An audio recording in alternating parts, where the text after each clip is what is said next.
Hello students, जय Hind. Chandigarh career group के YouTube channel पर आपका स्वागत है। और इस वीडियो के अंदर हम बात करेंगे ज्योमेट्री के 2023 के फर्स्ट पेपर में जो क्वेश्चन पूछे गए हैं हमारे सीडीएस के एग्ज़ाम में, उसके बारे में अपने बात करने जा रहे हैं। तो शुरू करते हैं पहले क्वेश्चन के साथ।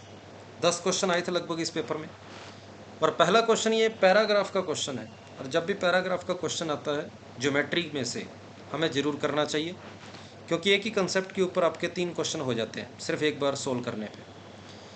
अब क्वेश्चन में ए बी की वैल्यू 6 दे रखी है, यहाँ से लेकर यहाँ तक ये वैल्यू 6 दे रखी है।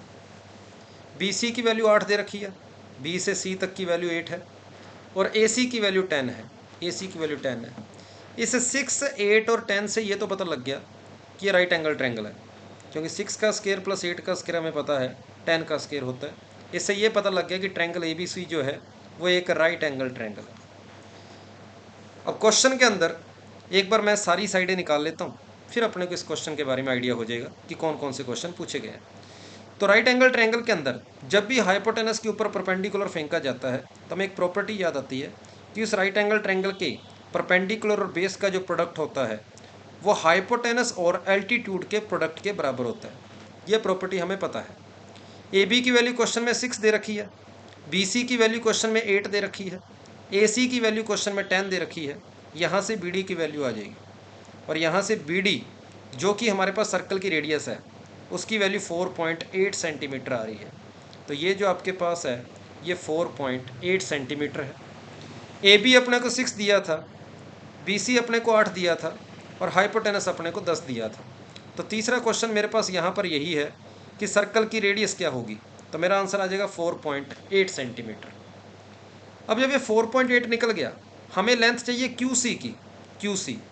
अब बी से लेकर सी तक टोटल लेंथ मुझे पता है 8 है। 8 में से ये रेडियस 4.8 माइनस कर दो, और 8 में से जब ये 4.8 माइनस करूँगा पीछे 3.2 बच जाएगा। तो इसलिए क्वेश्चन पहले का आंसर मेरे पास डी ऑप्शन हो जाएगा कि क्यू सी की वैल्यू जो है वो 3.2 रहेगी। अब मेरे पास triangle angle A B D की वैल्यू पूछी गई है। ए बी डी ये रहा एंगल, इस एंगल के साइन थीटा की वैल्यू पूछी गई है मेरे से, क्या होगी साइन थीटा की वैल्यू। तो साइन थीटा निकालने से पहले एक बार मुझे इस ट्रायंगल का बेस पता है, हाइपोटेनस पता है, तो मैं कोस थीटा निकाल लूँ। कोस थीटा बराबर होता है बेस अपॉन में हाइपोटेनस, जो कि आ गया 4/5 आ गया। और कोस थीटा अगर 4/5 है तो हम जानते हैं साइन थीटा पक्का 3/5 होगा, क्योंकि बेस मेरे पास अगर 4 होता है, हाइपोटेनस अगर मेरे पास 5 होता है, तो परपेंडिकुलर ट्रिपलेट से पक्का 3 आता है। और 3/5 की वैल्यू आप जानते हैं 0.6 होती है। तो साइन थीटा की वैल्यू मेरे पास 0.6 आ गई। सी ऑप्शन मेरे पास आंसर है। तो बहुत कम कैलकुलेशन इस क्वेश्चन में थी, और 3 क्वेश्चन सीधे आ रहे थे। तो पैराग्राफ ये सभी को जरूर करना चाहिए था। और ये था हमारे पास पहला पैराग्राफ। और क्वेश्चन नंबर 4 और 5 की ओर चलते हैं। ये 2 क्वेश्चन का पैराग्राफ मेरे पास यहाँ पर है, एक क्वेश्चन नंबर 4 है और एक क्वेश्चन नंबर 5 है। यहाँ पर इसी डायग्राम को थोड़ा सा अच्छे से क्लियर करने के लिए मैंने यहाँ पर एक बार अलग डायग्राम और बना रखा है। इस डायग्राम के बारे में अपने बात करेंगे, यहाँ पर अपने बात करेंगे। उसने बोला ये एंगल, ये साइड और ये साइड बराबर है, ये क्वेश्चन में बोला गया। क्वेश्चन में बोला गया ओ बी जो है वो बराबर है बी क्यू के। ये क्वेश्चन में दे रखा है, ये क्वेश्चन में दे रखा है। ये एंगल x डिग्री है, और ये एंगल क्वेश्चन वाले ने बोला है y डिग्री। अब मैं जानता हूं कि सेम साइड के सामने वाले एंगल बराबर होते हैं, और अगर ये y डिग्री हो गया तो ये भी पक्का y डिग्री ही होगा। आप इस बात से सहमत होंगे कि ये एंगल भी पक्का मेरे पास कितना होगा, y डिग्री ही होगा। ठीक बात है। ये एंगल y डिग्री है, ये एंगल y डिग्री है, तो ये जो एंगल हो गया, क्या ये एंगल 180 माइनस 2y डिग्री होगा?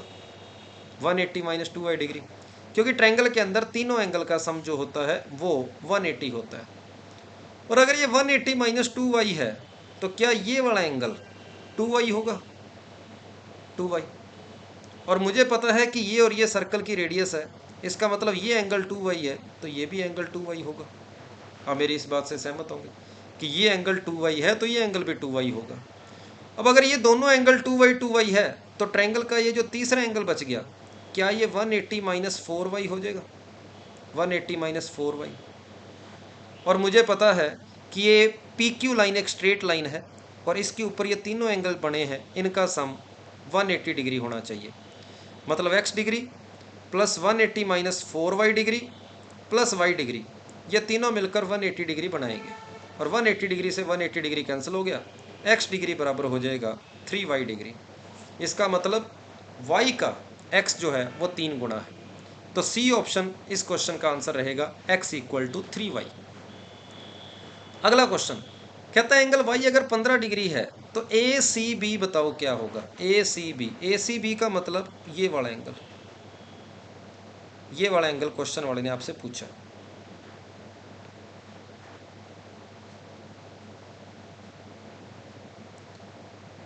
एंगल ACB, ये एंगल पूछा। अब y की वैल्यू क्वेश्चन वाले ने 15 दी है, तो यहाँ 15 पुट करो, 15 तो 4 इंटू 15 हो जाएगा 60, और 180 में से 60 गया तो 120, मतलब ये पूरा एंगल आपके पास 120 डिग्री है। और हमें पता है कि सेंटर पर जो एंगल बनता है उससे ये एंगल आधा होता है, तो अगर ये एंगल 120 डिग्री है तो ये एंगल मेरे पास 60 डिग्री हो जाएगा। डी ऑप्शन मेरे पास इस क्वेश्चन का आंसर है 60 डिग्री। तो इस तरीके से ये भी आप देख सकते हैं, बहुत कम कैलकुलेशन करी है और 2 क्वेश्चनों का ये पैराग्राफ था, सभी को समझ आया होगा, आसान क्वेश्चन था। क्वेश्चन नंबर 4 और 5 के बाद मैं क्वेश्चन नंबर 6 की ओर चलता हूँ। ये सिर्फ एक ही क्वेश्चन है, अब पैराग्राफ नहीं है। कहता है ABCD एक स्क्वायर है। ABCD क्वेश्चन में बोला है कि ये एक आपके पास स्क्वायर है, ठीक बात है। तो एक स्क्वायर बना लेते हैं अपने। ABCD मेरे पास एक स्क्वायर है, तो ये मैंने एक स्क्वायर बना लिया, ठीक बात है। अब उसने बोला a vertical pole OP of height 2x stand at the centre O, इसके सेंटर O पर एक पोल खड़ा करना है। अब ये बात 3D के अंदर चली गई है, और अगर ये बात 3D के अंदर चली गई है तो मुझे स्क्वायर को थोड़ा सा डायगनली बनाना होगा, 3D के अंदर बनाना होगा। तो 3D के अंदर बनाने के लिए मैं कुछ और कोई टूल यूज करता हूँ यहाँ पर। हाँ, ये काम आ सकता है मेरे, ठीक है। चलो, तो ये मेरे पास एक स्क्वायर है जो कि मैंने इस तरीके से बनाने की कोशिश करी है इसको, ये स्क्वायर हो गया। उसने बोला ABCD एक स्क्वायर फील्ड है, इसको आप एक बार स्क्वायर मानेंगे। 3D के अंदर पिक्चर बनाने की कोशिश करी है मैंने, और AB इक्वल टू x है, मतलब स्क्वायर की सारी साइडें जो है वो मेरे पास x दे रखी है क्वेश्चन में।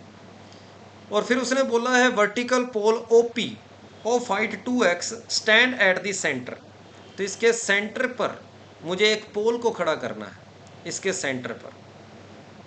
तो ये इसका एक डायगोनल हो गया, और उसके बाद मैं इसका दूसरा डायगोनल भी बना लेता हूँ, ये इसका दूसरा डायगोनल हो गया। चलो, मेरे पास दोनों डायगोनल आ गए। अब उसने बोला है सेंटर के ऊपर एक पोल है, तो सेंटर के ऊपर एक पोल भी खड़ा कर देते हैं। और अगर सेंटर के ऊपर एक पोल खड़ा करना है तो वो पोल मैं कुछ इस तरीके से मान लेता हूँ। ये मेरे पास सेंटर पर एक पोल आ गया, ठीक बात है। ये मैंने सेंटर पर एक पोल बना लिया, और इस पोल की हाइट क्वेश्चन वाले ने बोली है 2x है, ठीक है भाई, इसको 2x ले लेते हैं। अब अगर ये x है तो मुझे पता है कि जो डायगोनल होते हैं स्क्वायर के, अगर साइड x है तो डायगोनल √2x होगा। AC जो है वो आपको पता है √2x हो जाएगी। तो AC की आधी जो कि OC होगा वो AC का हाफ कर दो, क्या वो √2x/2 मतलब x/√2 हो जाएगा। तो ये मेरे पास हो गया x/√2, मतलब जितने भी ये OA हो गया, OB हो गया, OC हो गया, OD हो गया, वो सारे x/√2 है। अब क्वेश्चन वाले ने बोला है आगे, कहता है एंगल APO थीटा है, A ये रहा, P ये रहा, O ये रहा, मतलब ये x/√2 मेरे काम आने वाला है। और क्वेश्चन वाले ने एंगल थीटा बोला है, तो मैं यहाँ पर इसको इससे मिला देता हूँ एक बार। और ये जो एंगल है, ये एंगल क्वेश्चन वाले ने थीटा दिया है, और मुझे बोला गया कोट थीटा बताओ। तो कोट थीटा आप जानते हैं बेस अपॉन हाइपोटेनस होता है, बेस अपॉन परपेंडिकुलर होता है। तो बेस का काम 2x कर रहा है और परपेंडिकुलर का काम x/√2 कर रहा है। एक्स से एक्स कैंसिल हो गया, √2 ऊपर चला गया, तो कोट थीटा की वैल्यू आपके पास आ रही है 2√2 आ रही है, जो कि इस क्वेश्चन का आंसर है सी ऑप्शन। तो उम्मीद करूंगा कि आपको ये क्वेश्चन जो है समझ आया होगा कि कोट थीटा की वैल्यू 2√2 आई है। तो ये अगर आप थोड़ा सा इसको 3D में सोचते तो आपके लिए क्वेश्चन बहुत आसान था। ये क्वेश्चन नंबर 6 के बाद मैं क्वेश्चन नंबर 7 की ओर चलता हूँ। क्वेश्चन नंबर 7 में क्या बोला गया है? इसमें बोला गया है, कहता है ABC एक राइट एंगल ट्रायंगल है और इसकी 3 साइडें 5, 12 और 13 है। तो ये एक राइट एंगल ट्रायंगल है जिसकी एक साइड 5 है, एक 12 है और एक 13 है। और P is the length of perpendicular drawn from the vertex A vertex से हाइपोटेनस की ओर एक परपेंडिकुलर फेंका है और 13P की वैल्यू क्वेश्चन वाले ने पूछी है। तो मुझे प्रॉपर्टी पता है कि अगर ये कुछ ऐसा होता है और इसको नाम अगर मैं P दे दूं, कैपिटल P है और इस लेंथ को मैंने स्मॉल p बोला है, तो प्रॉपर्टी होती है AB इंटू BC बराबर AC इंटू में BP। AB क्वेश्चन वाले ने 5 बोला है, BC क्वेश्चन वाले ने 12 बोला है, AC 13 बोला है, BP P बोला है। तो यहाँ से 13P की वैल्यू मेरे पास 60 आ गई। सी ऑप्शन इस क्वेश्चन का आंसर है 60। ये हो गया क्वेश्चन नंबर 7 2023 के फर्स्ट पेपर का। आसान क्वेश्चन था, सीधा सीधा property based question. Question number 8 क्या कह रहा है? स्टेटमेंट वाली क्वेश्चन है, थोड़ा सा गहराई से देखेंगे इसको। 3 क्वेश्चन है अब हमारे पास स्टेटमेंट वाले। कहता है can a circle be drawn through point ABC? क्या इनसे कोई सर्कल ड्रॉ हो सकता है? तो मुझे पता है 5 सेंटीमीटर, 5 सेंटीमीटर, 6 सेंटीमीटर, कोई भी दो साइड का सम जो है वो तीसरी साइड से बड़ा आ रहा है। इसका मतलब स्टेटमेंट 1 से सर्कल बन सकता है।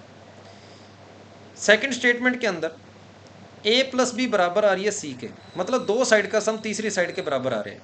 ये A जो होता है ये मुझे पता है, ये वैसे हम जानते हैं कि AB के सामने वाली साइड स्मॉल c होती है। तो इसको अगर ऐसे लिखें, बिल्कुल सही लिखना चाहें तो यहाँ पर पहले स्टेटमेंट के लिए तो ठीक है, A plus B plus C, A plus B is greater than C हो रहा है। पहले स्टेटमेंट तो बिल्कुल ठीक है, इसमें कोई दिक्कत वाली बात नहीं। और दूसरे स्टेटमेंट के अंदर आप देखेंगे दो साइड का सम तीसरे साइड के बराबर आ रहा है, तो पॉइंट आपके कोलिनियर है। ये स्मॉल c होती है, ये स्मॉल a होती है, ये बराबर आ रही है स्मॉल b के। तो आपने देखा कि दो साइड का सम तीसरी साइड से बराबर आ रहा है, तीसरी साइड के बराबर आ रहा है, मतलब ये तीनों के तीनों पॉइंट कोलिनियर है और 3 कोलिनियर पॉइंट से कभी भी सर्कल पास नहीं कर सकता। ठीक बात है। उसने बोला है can a circle be drawn through the point ABC? इसका आंसर ना है। मतलब अगर पहले स्टेटमेंट को काम में लेता हूँ तो मैं बोलूँगा यस, ड्रॉ कर सकते हैं। अगर मैं दूसरे स्टेटमेंट को काम में लेता हूँ तो मेरा आंसर श्योरली क्या है? नो है। उसने पूछा क्या आप इसका can a circle be drawn through the point ABC? उसने आपका आंसर हाँ या ना में पूछा है। तो चाहे पहले स्टेटमेंट को काम में ले लो, चाहे सेकंड स्टेटमेंट को काम में ले लो, आप आंसर हाँ या ना में श्योरली बता तो सकते हैं। इसका मतलब किसी भी एक स्टेटमेंट को काम में लेकर आप इसका आंसर हाँ या ना में दे सकते हैं। इस क्वेश्चन में कहीं ऐसा नहीं बोला गया कि आपको आंसर हाँ में देना है, कि जहां आंसर हाँ में आता है उसी को ही सही बोलो। उसने बस ये पूछा है कि इन स्टेटमेंट को काम में लेकर क्या आप आंसर इसका हाँ या ना में बता सकते हो या नहीं, क्या आपका सर्कल बन सकता है या नहीं। तो इस बात का जवाब देने के लिए मैं दोनों स्टेटमेंट में से किसी भी स्टेटमेंट को काम में ले लूँ, मेरा जवाब आ जाएगा। अगर मैं पहले स्टेटमेंट को काम में लेता हूँ तो मेरा जवाब हाँ होगा, और अगर मैं दूसरे स्टेटमेंट को काम में लेता हूँ तो मेरा जवाब ना होगा, पर जवाब मैं दे सकता हूँ। क्वेश्चन नंबर 8 के बाद क्वेश्चन नंबर 9 की ओर चलते हैं। कहते हैं triangle is a triangle right angle?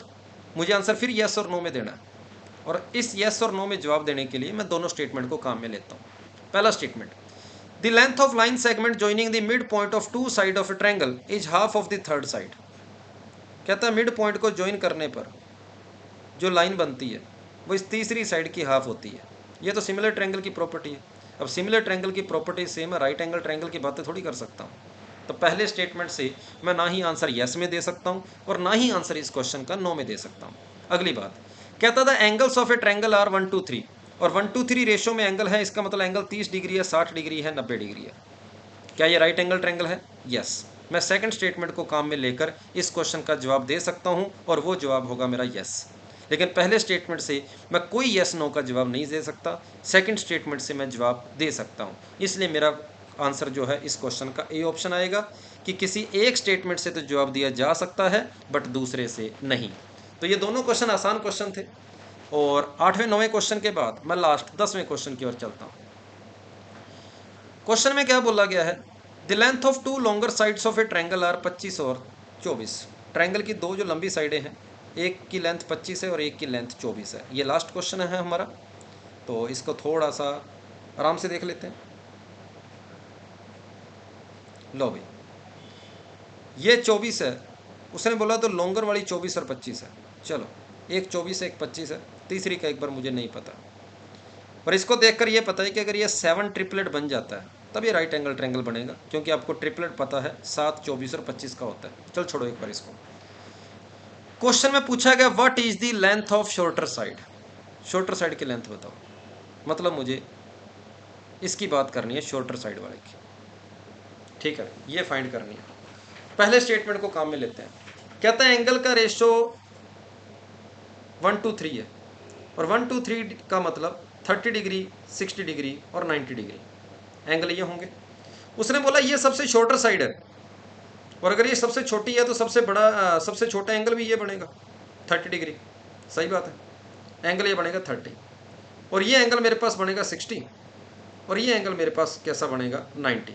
अगर मैं फर्स्ट स्टेटमेंट को काम में लेता हूँ तो अभी अगर ये मुझे पता लग गया कि राइट एंगल ट्रायंगल में 30, 90, 60 है, तो मुझे 24 और 25 में से कोई भी एक दे दे, मैं बाकी सारी साइडें बता सकता हूँ पाइथागोरस से। लेकिन इस क्वेश्चन में उसने 24 दे दिया, 25 दे दिया और बीच का एंगल दे दिया, और बीच का एंगल बेस और हाइपोटेनस के बीच में है, तो cos 30 इक्वल टू हो गया परपेंडिकुलर अपॉन बेस। क्या cos 30 की वैल्यू 24/25 होती है? ये बात गलत होगी। इसका मतलब ये हो गया कि ये राइट एंगल ट्रायंगल तो जरूर है, लेकिन अगर आप इस राइट एंगल ट्रायंगल को काम में लोगे ना, कभी 24 और 25 साइडें आ ही नहीं सकती। 30 डिग्री एंगल के साथ कभी ये साइड और ये साइड 24 और 25 कभी पॉसिबल ही नहीं है। इनका रेशो होना चाहिए √3/2 होना चाहिए, क्योंकि cos 30 की वैल्यू √3/2 होती है। इसका मतलब ये क्वेश्चन ही पूरा गलत हो गया, मैं इस क्वेश्चन का जवाब दे ही नहीं सकता, पिक्चर ही सारी गलत बैठ गई। तो पहला स्टेटमेंट जो है वो मेरे कोई काम का नहीं है। दूसरा statement, the length of perpendicular drawn. दूसरे स्टेटमेंट को मैं काम में लेता हूं। ये सबसे लंबी साइड है, ये उससे छोटी है, और ये सबसे छोटी है। कहता है the length of perpendicular drawn to the longest side. कहता है लॉन्गेस्ट साइड के ऊपर अगर आप परपेंडिकुलर फेंकोगे ना, उसकी लेंथ जो है वो 6.72 होती है, 6.72 होती है। ये यहाँ पर क्वेश्चन वाले ने दे रखा है। अब जब लॉन्गेस्ट साइड के ऊपर परपेंडिकुलर फेंका जाता है, मैं एक बार इसको राइट एंगल ट्रायंगल से कंपेयर कर लेता हूँ, क्योंकि लॉन्गेस्ट साइड के ऊपर परपेंडिकुलर तुम राइट एंगल ट्रायंगल में फेंक कर एक प्रॉपर्टी बनाया करते थे, और वो प्रॉपर्टी क्या थी कि अगर ये ए है, ये बी है और ये सी है और ये पी है, तो प्रॉपर्टी थी ए बी बराबर सी पी। ए बी बराबर सी पी मतलब ये हो गया, क्या x इंटू 24 अगर मान लो ये 7 होता है पाइथागोरस ट्रिपलेट से, 24 और 25 का पाइथागोरस ट्रिपलेट 7 बनता है, तो एक बार चेक कर लेते हैं क्या उससे 6.72 आ जाएगा। तो प्रॉपर्टी होती है 24 इंटू 7 बराबर 25 इंटू में ये p, और यहाँ से p की वैल्यू जो आ रही है मेरे पास वो आ रही है 7 इंटू 4 28, 2 7 इंटू 2 14 और कुछ ऐसा, और 25 के अंदर इसका डिवाइड करूँगा तो ये मेरे पास कुछ ऐसी वैल्यू आ गई 6.72। इसका मतलब इसको अगर मैं 7 लेता हूँ तो ये 6.72 आ जाएगा, और सेम इसी तरीके से अगर मैं इसको 6.72 लाऊंगा तो ये मेरे पास यहाँ पर क्या आ जाएगा 7 आ जाएगा। तो ये जो पूरा रिलेशन जो फिट बैठता है वो राइट एंगल ट्रायंगल के लिए फिट बैठता है। तो इसका मतलब कभी भी किसी तीसरी साइड के ऊपर इस तरीके से परपेंडिकुलर फेंका जाए, राइट एंगल ट्रायंगल की बात आए, तो आप इस क्वेश्चन को इस तरीके से कर सकते हो। तो मुझे अगर परपेंडिकुलर 6.72 दे दे तो मैं तीसरी साइड बता सकता हूं, और वो तीसरी साइड क्या होगी, पक्का 7 होगी, और इस 7 तक पहुंचने के लिए मेरे इस प्रॉपर्टी ने मेरा साथ दिया। तो इसलिए सेकंड स्टेटमेंट जो है उससे मैं तीसरी साइड की लेंथ निकाल सकता हूं। इसलिए ए ऑप्शन मेरा आंसर है कि स्टेटमेंट 2 से तो आंसर आ जाएगा, लेकिन स्टेटमेंट 1 से आंसर नहीं आएगा। तो ये थे 2023 के फर्स्ट पेपर के 10 क्वेश्चन, और सिर्फ 10वां क्वेश्चन ही मैं कह सकता हूँ थोड़ा सा बढ़िया था, बाकी सारे क्वेश्चन बिल्कुल नकली थे। तो उम्मीद है आपको समझ आया होगा। फिर भी किसी क्वेश्चन में डाउट हो तो आप कमेंट बॉक्स में बता सकते हो। थैंक यू सभी को, जय हिंद।